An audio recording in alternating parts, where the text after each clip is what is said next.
So you're the head of the guitar program at UT Austin. Can you talk a little bit about what you're looking for in a student? Well, I'm always looking for a student who's well prepared and serious. Those are the two most important things. That they are willing to work hard, have a track record of working hard. Therefore, they are bright, hardworking, responsible, thoughtful, mature. Have hopefully as solid a technique as possible, and have an understanding of their direction and goals, where they want to be, what they want to do, and that they're very serious. I expect my students to be very serious at what they do and to work very hard. And if they don't always stay that long. Is that something where you sort of weed people out, like say you're not in my studio anymore? Well, no, I mean, it's really a natural thing, and it's usually mutually agreeable, to be honest. I am fortunate to have a very serious group of wonderful kids currently, and I've had many, many, many such groups over the years. This is my 21st year, I believe, at UT. I was 4 years before that at the University of South Florida when I just began to teach. But really the last 15, 20 years at UT, I've had just a fabulous array of students, some spectacular players and spectacular people. And I have that kind of group right now. And they're there to work. I mean, I have audition season is coming up right now, and I think I have about 55 to 65 auditionees for this year, maybe probably more than that if I include videos and CDs from around the world and stuff like that. So there's a lot of wonderful, serious students out there, and I do my best to choose the ones that I think will fit in the best and work the hardest. What do you think contributed to the rise of UT Austin as a pretty high-level guitar program in the last 20 years, something like that? Well, first of all, University of Texas is a great university. It's a leading research institution. Besides being a great athletics school, as we're well known for, but it's really a fabulous institution across the board, whether it be in law or business or science. And we have a fabulous school of music. The Butler School of Music is now become one of the leading music schools in the country, and I'm very proud to be on the faculty.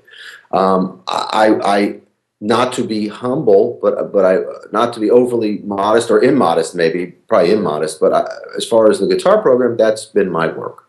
And it's been a lot of great students who've helped spread the word and work really hard.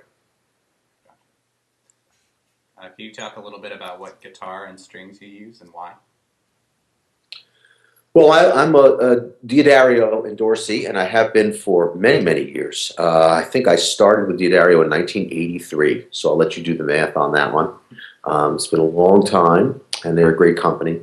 I have my current concert guitar is made actually in Mexico by a young man named Rafael Granados, who is a wonderful young talent and fine young guitar maker. It's a cedar guitar.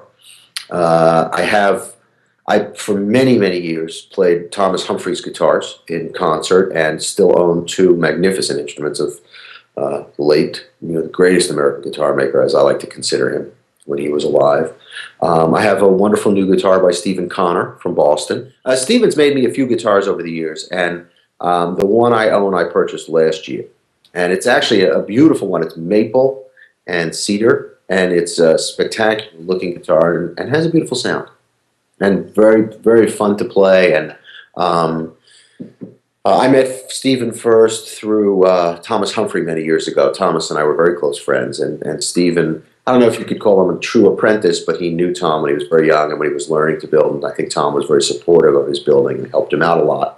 So I knew Stephen really for a long time, just casually, and then we hooked up again last time not last time, but a time I was playing in Boston a number of years ago, and then we've stayed in touch, and he's built a few fine guitars for me, and I now purchased one last fall. And I'm fortunate to have many other guitars. I have a lot of instruments that I play and love. But in concert right now, I use the Granados. Do you have any tips for guitarists? Practice hard, have a good teacher, Well, let's set this up the other way.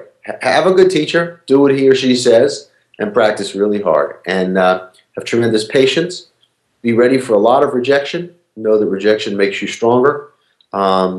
It's hard work, but it's very worthwhile work because it's special to be good at something and very special to be great at something.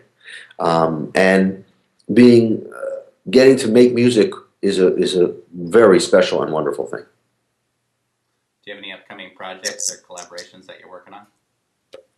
No projects or collaborations, just concerts, spring concerts starting up in about March. Always February is, January, February I always consider audition time. And so it's a very crazy time for me. And then I usually start concertizing in March, and I have a lot of concerts March through April, and then some summer festivals as usual. And no collaborations. Last spring I had a very big one with the Miro Quartet, who are really one of the country's great string quartets. And they were wonderful enough to perform with me at the GFA festival, and so that was a big collaboration. But right now, I don't. I have to think. I don't have anything right on the horizon like that, other than playing with them again in the future. But that'll be next year.